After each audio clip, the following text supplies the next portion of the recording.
Hello बच्चों, कैसे हो? आई होप आप सभी लोग बहुत अच्छे होंगे। और आज मैं लेके आया हूँ आप लोगों के लिए क्लास 9 का एक चैप्टर, जो कि चैप्टर नंबर 2 टर्म 1 के सिलेबस का है। और इसका टाइटल है is matter around us pure. ये वीडियो थोड़ा सा लंबा हो सकता है, लेकिन बिलीव मी, लंबा वीडियो है, बट अगर आप इसे एक बार देखोगे तो पूरा चैप्टर बहुत आसानी के साथ समझ जाओगे। अगर कुछ लोगों को ये वीडियो लंबा लग सकता है तो उनके लिए भी मैंने इसमें बहुत सारे सेक्शन बनाए हुए हैं टाइम कोड के साथ। आप अलग अलग टॉपिक को भी धीरे धीरे करके भी आप वीडियो को देख सकते हैं। वीडियो के साथ साथ मैं इसका पीडीएफ नोट्स भी आप लोगों को प्रोवाइड करूंगा, जो कि आपको टेलीग्राम के ग्रुप में मिल जाएगा। उसका लिंक मैं वीडियो के डिस्क्रिप्शन में ऑलरेडी आप लोगों को दे दूंगा। बस सिंपली आपको ग्रुप ज्वाइन करना है और वहां से पीडीएफ आपको मिलेगा, डाउनलोड कर लेना है नोट्स के साथ। ठीक है, उसके कोई चार्जेस नहीं है, इट्स मतलब टोटली फ्री। ठीक है, तो चलिए वीडियो को शुरू करते हैं बिना देर किए हुए। आप देख रहे हैं ऑनलाइन ज्ञान यशवंत, और मैं हूं आपका teacher Yashwant Singh. As you can see, title में आप देख सकते हो कि is matter around us pure. क्या जो हमारे आसपास की वस्तुएं हैं, क्या वो प्योर है? प्योर इन द सेंस की क्या वो शुद्ध है? डू यू थिंक कि जो भी मैटर्स हैं हमारे आसपास सभी प्योर हैं? अगर आपको ऐसा लगता है तो लेट्स लर्न क्या हो सकता है इसमें। अराउंड हमारे आसपास जितने सारे मटेरियल्स हैं, मैटर हैं, क्या सभी शुद्ध है? So let's start my dear students, और इसके साथ ही हम लोग चलते हैं। तो सबसे पहले इसमें हम लोग सीखने वाले हैं कि मैटर जो है सभी मैटर शुद्ध है कि नहीं है। तो उसको पहले तो जान ले कि मैटर होता है क्या। पहले के क्लास से, क्लास 1 2 से तो 3 से थोड़ा थोड़ा आप लोगों को इसके बारे में जानकारी मिल रही होगी कि व्हाट इज मैटर। हम लोगों को सबको बहुत पहले से पता है कि matter is a substance that occupies a space and has some mass volume, right? तो दैट इज कॉल्ड मैटर। बहुत पहले से पढ़ते आ रहे हैं, ये सिंपल सा डिफिनीशन है, राइट? इसके कुछ स्टेट्स भी होते हैं। स्टेट्स मतलब जनरली जो अभी तक हम लोग जानते हैं, सॉलिड है, लिक्विड है, गैस है, प्लाज्मा है, और ये बहुत सारे अभी मेनली जो पहले से हम लोग जानते आ रहे हैं ना। जैसे डायमंड क्या है? डायमंड है सॉलिड, तो इसके मॉलिक्यूल्स क्या होंगे? आप यू कैन सी हियर, ये पूरी तरह से कम्पैक्ट है, मतलब कि पूरी तरह से आसपास जुड़े हुए हैं, मतलब एकदम क्लोजली हैं। लिक्विड के जो मॉलिक्यूल्स हैं थोड़े से दूर दूर हैं, यहाँ you can C, right? Gas के जो मॉलिक्यूल्स हैं ये काफी दूर हैं, इनके बीच का जो बॉन्ड होता है ना, काफी वीक होता है, काफी कमजोर होता है, राइट? तो बेसिकली और भी बहुत सारे रिसर्चेस के बाद हम लोगों ने पता किया भाई साहब कि प्लाज्मा भी हो सकता है, राइट?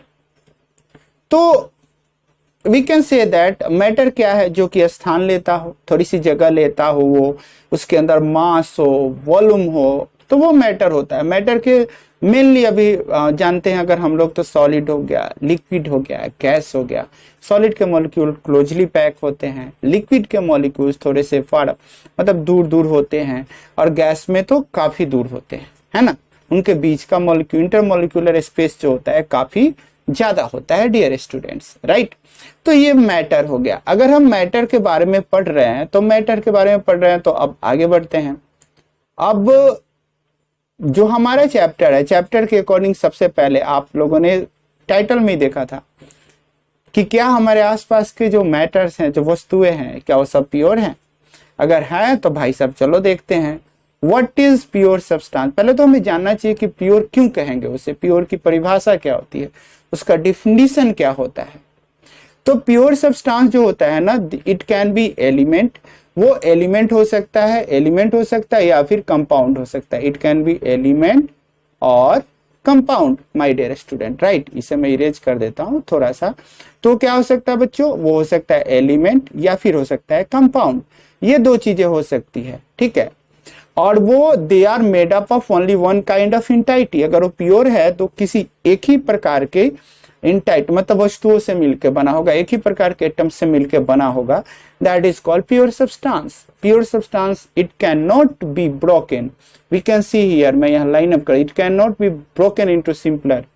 इसे हम तोड़ तोड़ के छोटे छोटे भागों में नहीं बांट सकते, अलग अलग नहीं बांट सकते, है ना? चाहे वो केमिकल मेथड से हम यूज करें या फिजिकल मेथड से। जो प्योर सब्सटेंस होता है उसका एक फिक्स कंपोजिशन होता है। वी कैन से दैट कि जो प्योर सब्सटेंसेज है it has fixed composition, like जैसे डायमंड हो गया, कार्बन डाइऑक्साइड हो गया, दे आर प्योर सब्सटेंस। तो प्योर सब्सटेंस क्या क्या हम लोगों ने सीखा बच्चों? प्योर सब्सटेंस एलिमेंट हो सकता है, कंपाउंड हो सकता है, और ये एक ही प्रकार के एंटिटी से मिलकर बना होता है। इसे छोटे छोटे मतलब अलग अलग डिफरेंट सिंपलर फॉर्म में इसे ब्रेक नहीं किया जा सकता, चाहे वो केमिकल मेथड यूज करें या फिर फिजिकल मेथड यूज करें। इसका एक मतलब फिक्स कंपोजिशन होता है, राइट? लाइक डायमंड हो गया, कार्बन डाइऑक्साइड हो गया, there are so many several examples, right? तो that is called pure substances. Let's learn about mixture. बात करते हैं प्योर सब्सटेंस तो सिर्फ एक ही प्रकार के एंटिटी से बना होता है, बट मिक्सचर यानी मिश्रण, मिश्रण क्या होता है? तो mixtures are form by just mixing two or more pure substance. अगर हम दो या दो से अधिक प्योर सब्सटेंस को मिक्स करते हैं, कंपोनेंट भी बोल रहे हैं, राइट? और उसकी जो केमिकल आइडेंटिटी है, मतलब रासायनिक जो उसका गुण है वो ज्यों का त्यों रहता है, रिटेन करके रखता है, तो दैट इज कॉल्ड मिक्सचर यानी मिश्रण। अब इसको हम दो पार्ट्स में, मिक्सचर्स को हम लोग दो पार्ट में बांट सकते हैं। दो प्रकार इसके होते हैं, we can see here one and the another is second. First homogeneous mixture, second is heterogeneous mixture.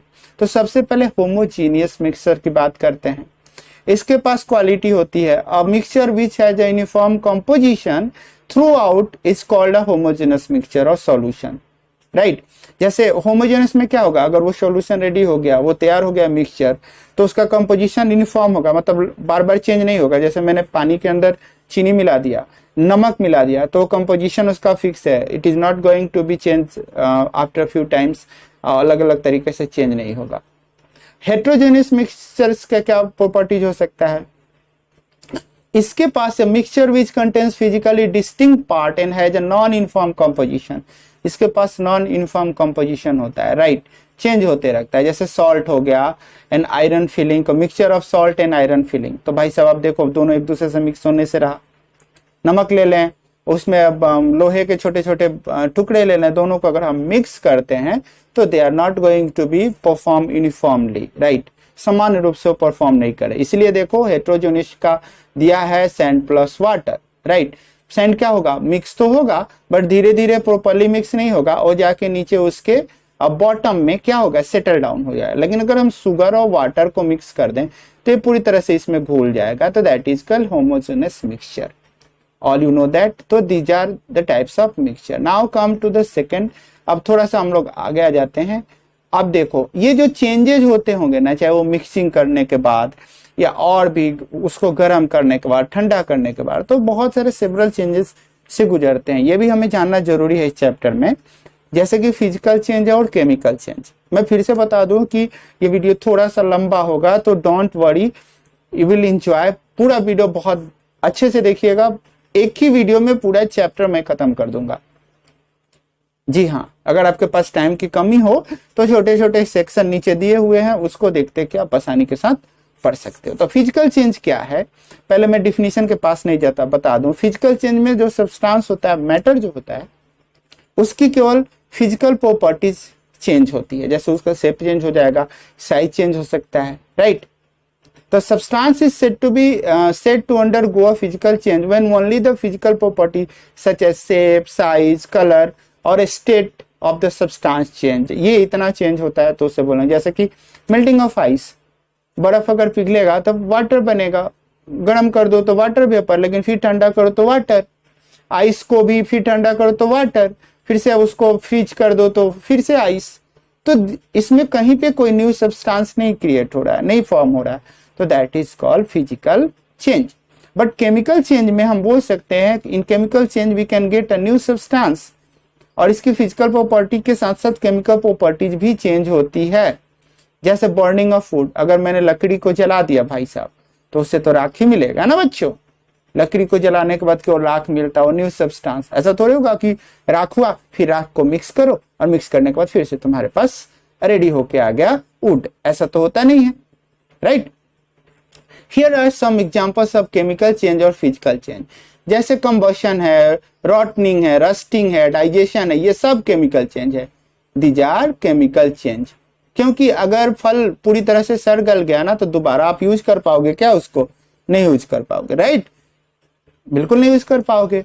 But melting of ice cream, no new substance form, स्ट्रेडिंग हो गया, बॉइलिंग हो गया, चॉपिंग हो गया।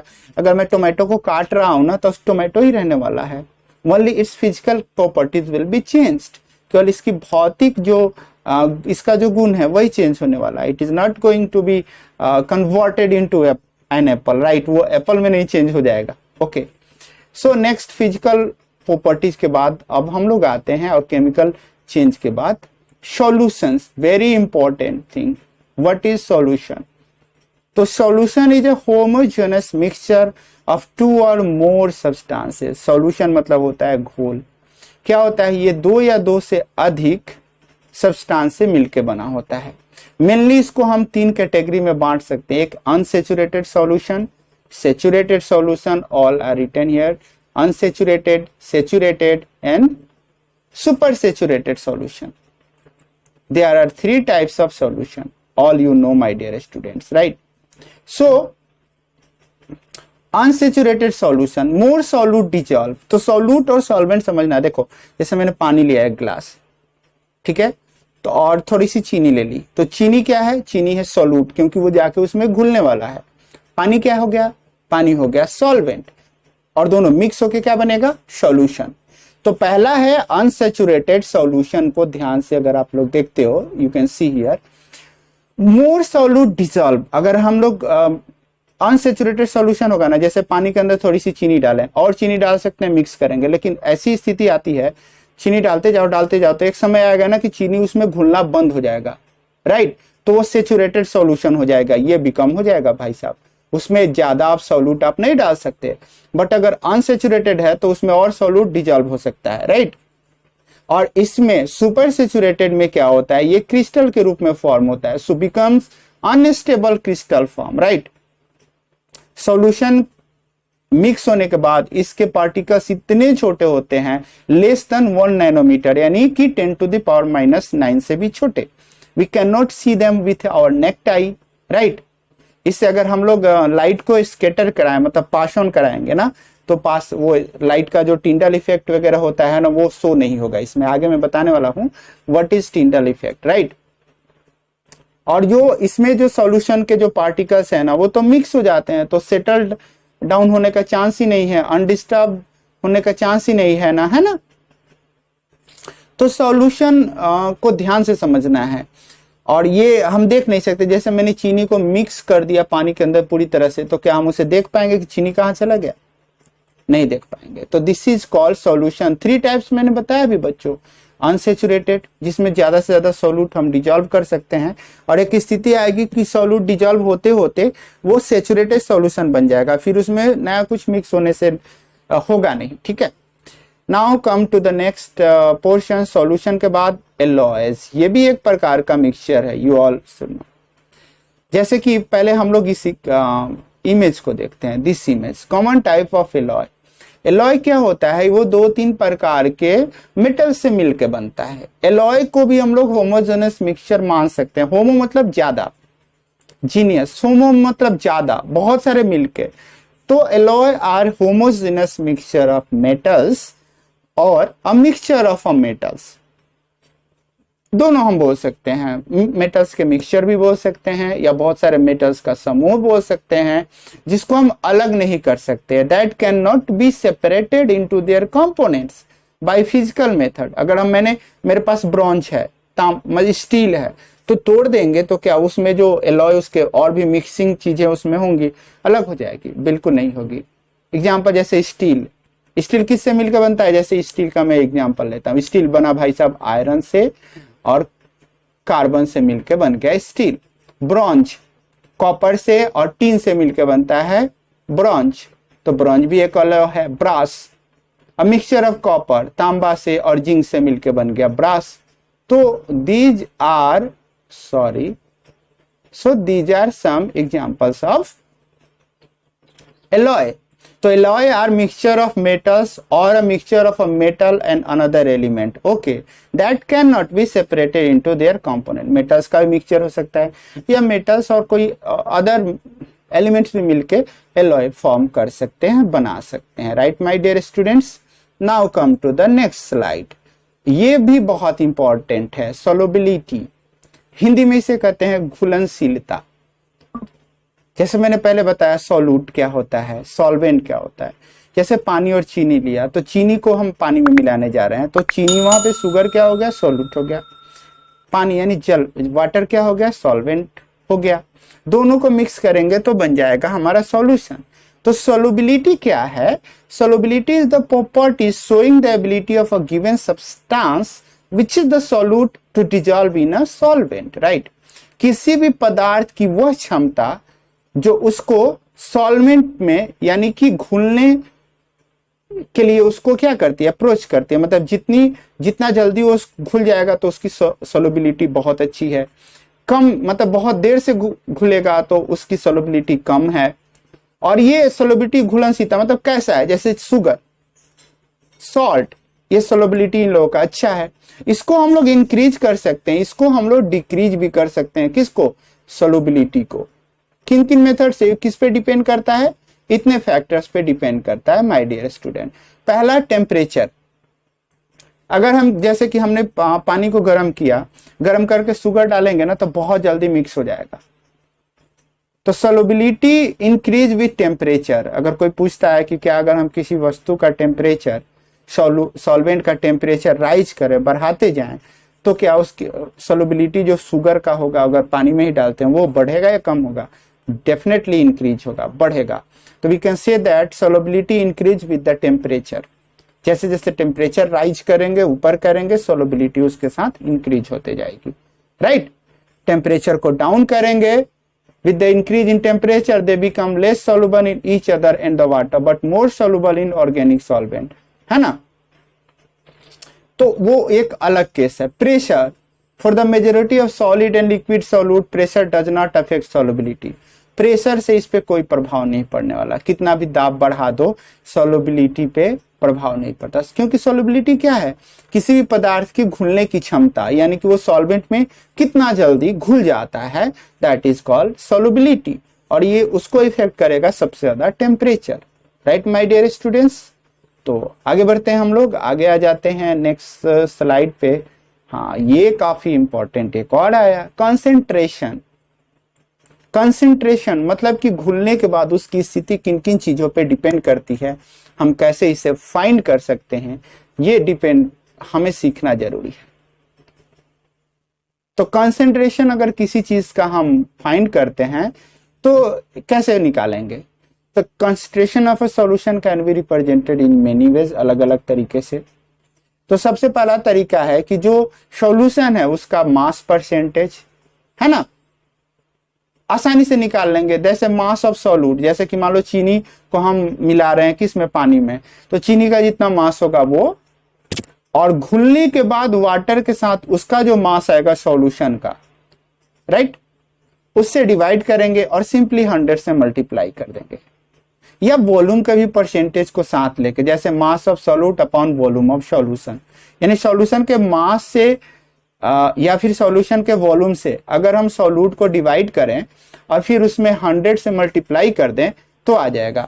तो हमारे पास क्या आ जाएगा बच्चों, उसका कंसेंट्रेशन। सपोज दैट कि किसी का अगर, जैसे कि ये mass of solute equal to, अब जैसे सिंपल है कि अगर चीनी है, ठीक है, अगर हमारे पास सिंपल अगर हम मान लेते हैं कि ये मास ऑफ अ सॉल्यूट हो गया, मास ऑफ अ सॉल्यूशन, तो जैसे चीनी है तो चीनी को अगर हम लोग एस ले लेते हैं तो शुगर, राइट, और ये मिक्स हुआ किसमें, सॉल्यूशन, शुगर और प्लस वाटर, तो सॉल्यूशन ये हो गया, और इसको हम लोग मल्टीप्लाई करेंगे 100 से, तो ये हमारा कंसेंट्रेशन परसेंटेज आ जाएगा।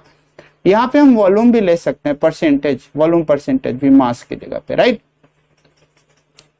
और कंसेंट्रेशन के डिपेंड मतलब आधार पे हम लोग जनरली सॉल्यूशन को डिवाइड करते हैं, जैसे डिल्यूट हो गया, कंसंट्रेटेड हो गया, सैचुरेटेड हो गया, 3 टाइप्स, 3 में ऐसे इसको हम लोग बांट सकते हैं, ठीक है। कंसंट्रेशन के बाद आता है, okay, now come to yes, suspension and its properties. What is suspension?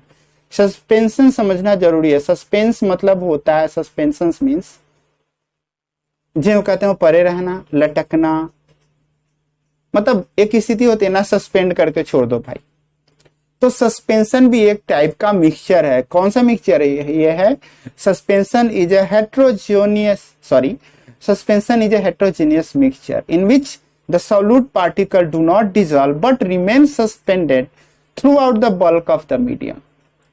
एक प्रकार का ऐसा मिश्रण है जो जब वो घुलने जाता है ना तो घुलता नहीं है, उसमें फ्लो करते रहता है, चारों तरफ सस्पेंड रहता है। जैसे अगर मैं पानी में बालू डाल दूं, सैंड डाल दूं, राइट, पानी के अंदर चौक डाल दूं, तो आप देखना ध्यान से, चौक के अंदर वो धीरे धीरे उसका वो घूमते रहता है, उसके डस्ट पार्टिकल। तो वो क्या है? वो सस्पेंड होता है, मतलब घूम रहा है चारों तरफ, एक जगह यूनिफॉर्म नहीं है, एक जगह सेटल डाउन नहीं है। तो उस तरह की चीज को हम लोग सस्पेंशन बोलते हैं, है ना? ओके। तो अगर हम क्या करते हैं, सॉल्यूशन को अगर हम छोड़ दें कुछ देर तक बिना डिस्टर्ब किए, तो धीरे धीरे वो सस्पेंड हो जाता है। कहाँ? नीचे बॉटम में, है ना? और इसको हम लोग इस तरह के बहुत सारे एग्जांपल देखें, जैसे पानी के अंदर बालू सैंड मिक्स हो गया तो उसे हम लोग फिल्टर कर सकते हैं आसानी के साथ, किसी चीज से फिल्टर वगैरह वाली चीजें यूज करके बहुत इजीली हम फिल्टर कर सकते हैं, राइट? तो what is a suspension? Suspension is a heterogeneous mixture in which the solute particle do not dissolve but remain suspended throughout the bulk of the medium, right? पूरे medium में bulk मतलब एक एक जगह इकट्ठे होके गुच्छे के रूप में चारों तरफ वो ट्रेवल करते रहते हैं। Okay dear students, that is called suspension. Now colloidal solution, okay, same थोड़ा सा उससे थोड़ा सा डिफरेंट करके, जैसे बहुत सारे हम लोगों ने समझने के लिए, देखो यहाँ पे बहुत सारे एग्जांपल्स दिए गए हैं। Example of colloid in real life, जैसे कि हमारे पास बॉडी क्रीम है जो हम बॉडी में लगाते हैं, टूथपेस्ट हो गया, शेविंग क्रीम हो गया, मिल्क, ब्रेड, योगर्ट। योगर्ट मतलब दही होता है, ये थोड़ा एडवांस नेम है, शहरी क्षेत्रों में बहुत लोग बोलते हैं, हमारे यहाँ तो भाई दही या कर्ड ही चलता है ना? आइसक्रीम हो गया, टूथपेस्ट। तो व्हाट इज कोलाइडल सॉल्यूशन? तो colloidal solution is a mixture in which the substance are regularly suspended in a fluid। वहां हम सॉलिड लिक्विड दोनों की बात करें, यहाँ पे फ्लूइड टू फ्लूइड भी हो सकता है, राइट? तो यहाँ पे क्या है, जो मिक्सचर, जो सब्सटेंस जो है ना, रेगुलरली सस्पेंडेड है, मूव कर रहा है। जैसे अगर मैं बॉडी अपना, मैं जैसे मुझे शेविंग करना हो, तो अगर वो कोलाइडल सॉल्यूशन से नहीं रहता शेविंग क्रीम, तो वो जैसे मैं पानी डालूंगा ना, पूरी तरह से उसमें झाग नहीं निकलता। सोप भी हो सकता है, साबुन भी इसी प्रकार के सॉल्यूशन से मिलके बना है। और कोलाइडल सॉल्यूशन में ना टिंडल इफेक्ट भी दिखता है, जैसे अगर लेजर लाइट वगैरह लेके पीछे से ऐसे जलाओगे, इसकी एक्टिविटी में पोस्ट करूंगा बहुत जल्द ही, तो वो रे, उसके लाइट जो होते हैं ना, स्कैटर्ड होती है चारों तरफ। आगे वाले स्लाइड में मैं बताने वाला हूँ। The colloidal solution is a mixture in which the substance are regularly suspended in a fluid। colloidal solution my dear student। तो ये कमाल की चीज है, colloidal solutions भी आपको जानना चाहिए। और बहुत लंबा नहीं होगा, 10-15 मिनट और लगने वाले हैं और आपको पूरे चैप्टर्स का ज्ञान हो जाएगा विथ नोट्स, राइट? ठीक है। और ये मुझे नहीं लगता है कि YouTube पे इस तरह से कहीं पे आपको कोई वीडियो मिलेगी, तो प्लीज वॉच इट प्रॉपरली। और इससे बहुत सारे एक्टिविटी भी बहुत जल्द अपलोड होने वाले हैं। वी हैव नेक्स्ट मतलब 6 से 7 महीने आने वाले हैं हमारे पास, और हम लोग पूरा क्लास 9 कवर करेंगे विथ एक्टिविटी प्रैक्टिकल्स के साथ, ठीक है। So now come to the next. Okay, अब इसके कुछ गुण होते हैं कोलाइड के, राइट? जैसे मैंने अभी बताया कि अगर हम लेजर लाइट डालें, लाइट बीम नॉट विजिबल, किस में? ट्रू सॉल्यूशन है। जैसे चीनी और पानी को हमने घोल बना दिया, मिक्स कर दिया, तो उसमें स्कैटर नहीं होगा। लेकिन अगर हम लोग कोलाइडल सॉल्यूशन बनाते हैं तो देखो लाइट ट्रेवल करके चल जाती है। क्यों? क्योंकि इसके मॉलिक्यूल्स के बीच में ना काफी गैप रहता है, तो लाइट पूरी तरह से ट्रेवल करके चल जाएगी। और जैसे मैंने इससे पहले बताया था कि जो सॉल्यूशंस होते हैं ना, इससे पहले तो उसमें मैंने बताया था कि वो काफी छोटा साइज होता है, नैनोमीटर में, 10⁻⁻⁹, और उसको नेक्ड आई से नहीं देख सकते हैं। बट कोलाइडल सॉल्यूशन का डिफरेंट प्रॉपर्टीज है, दे आर हेट्रोजेनस होते हैं, राइट? तो ये हेट्रोजेनस है ना, तो size of particular is too small to be seen by naked eye. इतने छोटे छोटे आसानी से हम देख सकते हैं। भाई बालू अगर मिक्स है तो हम तो दिखेगा ही, हमें शुगर पूरी तरह से मिक्स हो गया तो नहीं दिखेगा। लाइट जो स्कैटर होके जाएगी वो पास कर जाएगी इससे। तो these are some properties of colloidal solution, right? Next is Tyndall effect, दो देखो मैं अभी इसी की बात कर रहा था। What is Tyndall effect? Tyndall effect is the scattering of light by particles in a colloid or else particles in a very fine suspension. चाहे वो कोलाइडेड सॉल्यूशन से या बहुत फाइन सस्पेंशन हो, सस्पेंशन मतलब कि जो सॉल्यूट है वो पूरी तरह से घूमते रहे, किसमें? सॉल्वेंट में, राइट। तो उस टिंडल इफेक्ट मतलब अगर लेजर बीम हम देते हैं ये प्योर वाटर में, भाई साहब इस तरह से स्केटर नहीं हुआ, लेकिन जैसे कोलाइडल सॉल्यूशन में आया ये स्केटर होगा, दूर दूर ऐसे ऐसे भागेगा। You can see this example. अब जैसे फॉग हो, कुहासा है और सूरज की किरणें उस प्लांट के पीछे से आ रही हैं, तो देख रहे हो लाइट पूरी तरह से स्केटर्स हो गई है चारों तरफ ऐसे, right. This is called Tyndall effect. आगे से अगर दिखे तो आप बोलोगे कि yes this is what, this is Tyndall effect dear student. Okay, next Tyndall effect generally थोड़ा सा और इसमें हम लोग जानेंगे कि ये डिपेंड करता है दो चीजों। पहला डिस्पर्स फेज कैसा है, मीडियम कैसा है।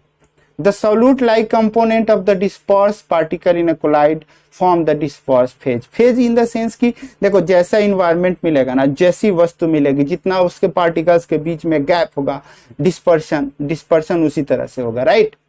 तो टिंडल इफेक्ट उस पर डिपेंड करता है। इसे आपको बहुत ज्यादा इसमें दिमाग नहीं लगाना है, समझना है कि मीडियम पे भी डिपेंड करता है, सॉल्यूशंस पे भी डिपेंड करता है ना।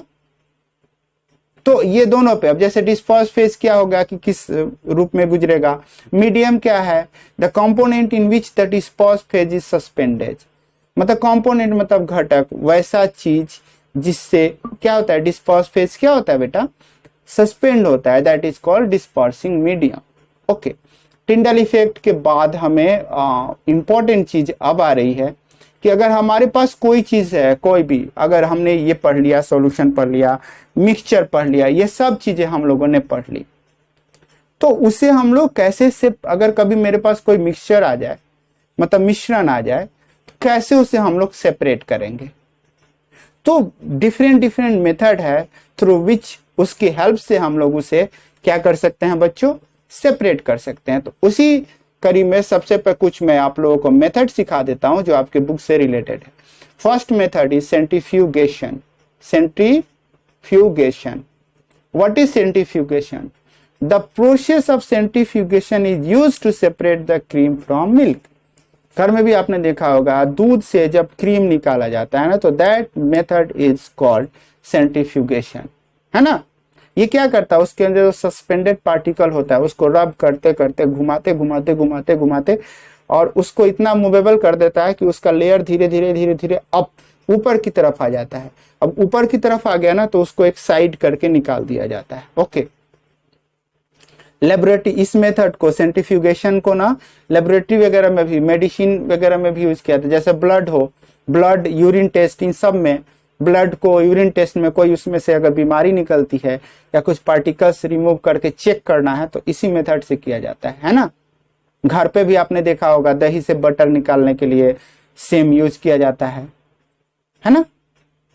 सेम, अगर घर में बहुत बेहतरीन, सबसे अच्छा एग्जाम्पल हमारे घर में जो होता है, क्या बच्चों, हमारे घरों में होता है सॉरी, वॉशिंग मशीन।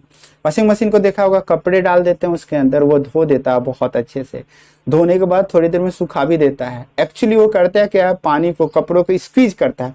स्क्वीज ऐसे करते करते करते करते, तो सेंट्रीफ्यूगेशन मेथड से ऐसे ऐसे करते करते पानी स्क्वीज होके ऊपर आ जाता है और उसमें से निकल जाता है। तो जो कपड़ा है, वेट जो कपड़ा था, वो धीरे धीरे सूख जाता है। थोड़ी देर के लिए 5 या 10 मिनट के लिए उसको बाहर डालो, बाहर इन द सेंस धूप में, और आपका कपड़ा हो गया रेडी।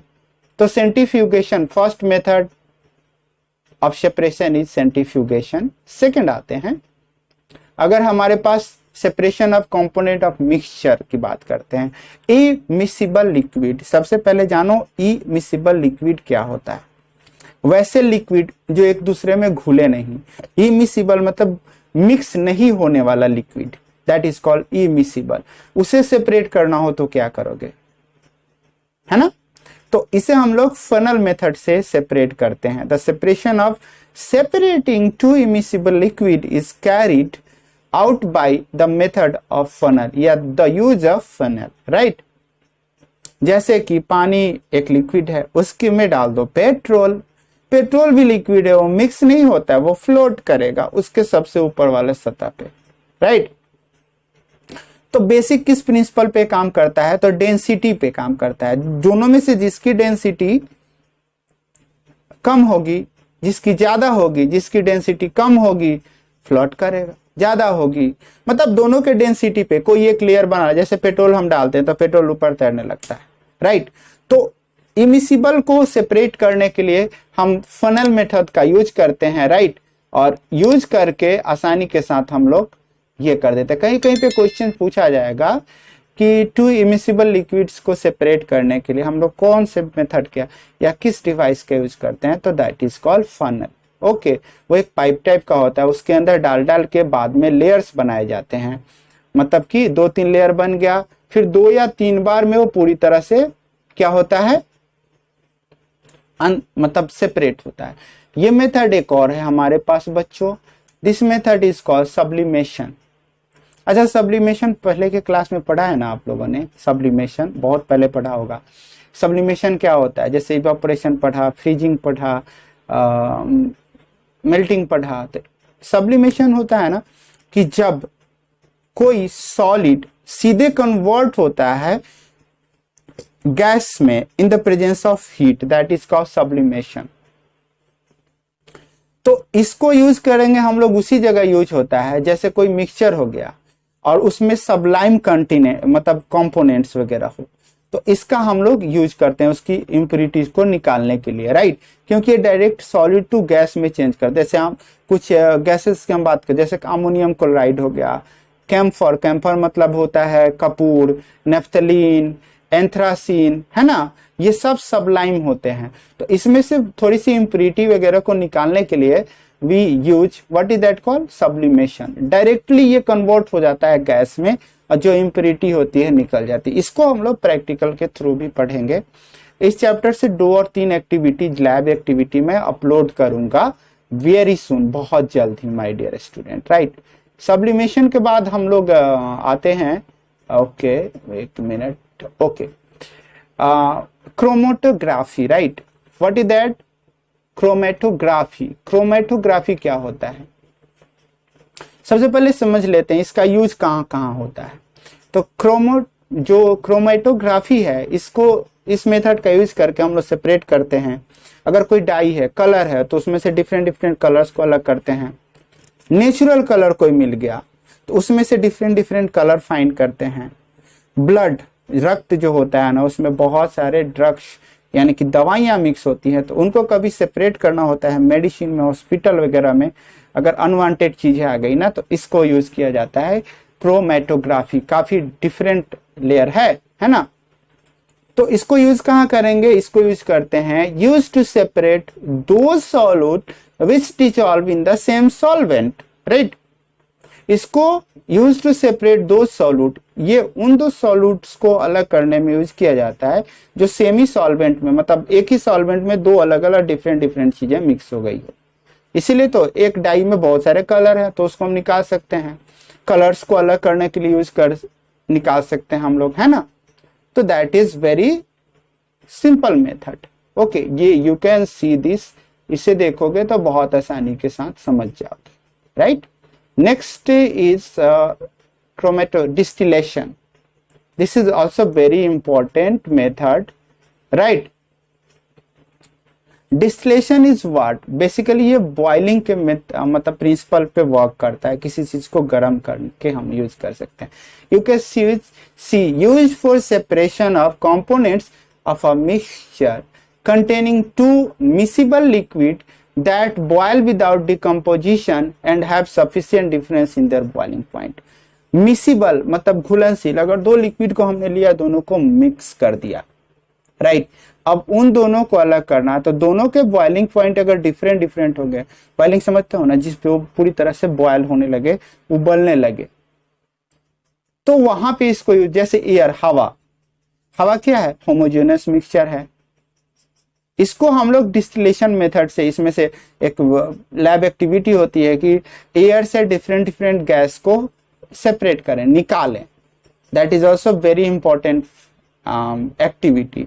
तो मैंने पहले ही बोला है कि क्लास 9 के जो भी चैप्टर्स होंगे उसके जो प्रैक्टिकल्स होंगे वो भी अपलोड होते जाएंगे, तो very soon it will be uploaded.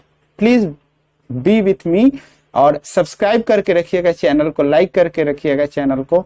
और अब स्कूल्स ओपन हो गए हैं तो बहुत जल्द सभी चीजें मैं अपलोड करते जाऊंगा। ओके, लिक्विड तो दैट इज कॉल्ड डिस्टिलेशन। तो डिस्टिलेशन मेथड हम लोग यूज कर सकते हैं इसको, राइट। एयर को सेपरेट करने के लिए हम लोग डिस्टिलेशन मेथड को आसानी के साथ यूज कर सकते हैं my dear students. Now come to very important, this is also crystallization. This is also a method by which we can separate impurities from any solid, used to remove impurities from solid and purify it. It separate a pure solid from mixture in the form of crystal. कभी कभी बहुत सारे ऐसे mixture होते हैं ना, तो उसमें से अगर सॉलिड सब्सटेंस को निकालना है, क्रिस्टल मतलब छोटे छोटे टुकड़े के रूप में ये बाहर निकाल सकता है, राइट। तो this method is called crystallization. Okay dear students, मतलब how we can separate some mixture.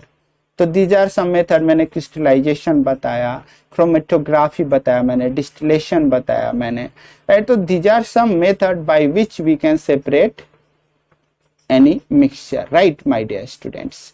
तो सॉरी, तो this is a complete package of your chapter number 2 is matter around us pure. और इससे रिलेटेड नोट्स वगैरह मैं फिर से बता दूं, डिस्क्रिप्शन में मैंने टेलीग्राम ग्रुप का लिंक दे दिया, आप जाइए सिंपली ज्वाइन कीजिए, वहां पे आपको नोट्स मिल जाएंगे without any cost dear students. तो आज हम लोगों ने पढ़ा chapter number 2 is matter around us pure, और यह है सिलेबस, टर्म 1 का सिलेबस क्लास 9 के लिए। आई होप आप लोगों ने बहुत अच्छे से रिवाइज किया होगा, बहुत अच्छे से समझा होगा। अगर समझ में बहुत अच्छे से आया हो तो एक लाइक जरूर दीजिएगा, और कोई भी क्वेश्चंस आपका इस सब्जेक्ट से रिलेटेड या फिर इस चैप्टर से रिलेटेड हो तो don't forget to type in comment box. Comment box में टाइप करना बिल्कुल नहीं भूलिएगा। मिलते हैं चैप्टर नंबर 3 के साथ बहुत जल्द और इस चैप्टर के एक्टिविटी के साथ। तब तक के लिए पढ़ते रहिए, दोस्तों के साथ वीडियो को शेयर करते रहिए। Thank you very much for watching. See you soon, my dear students.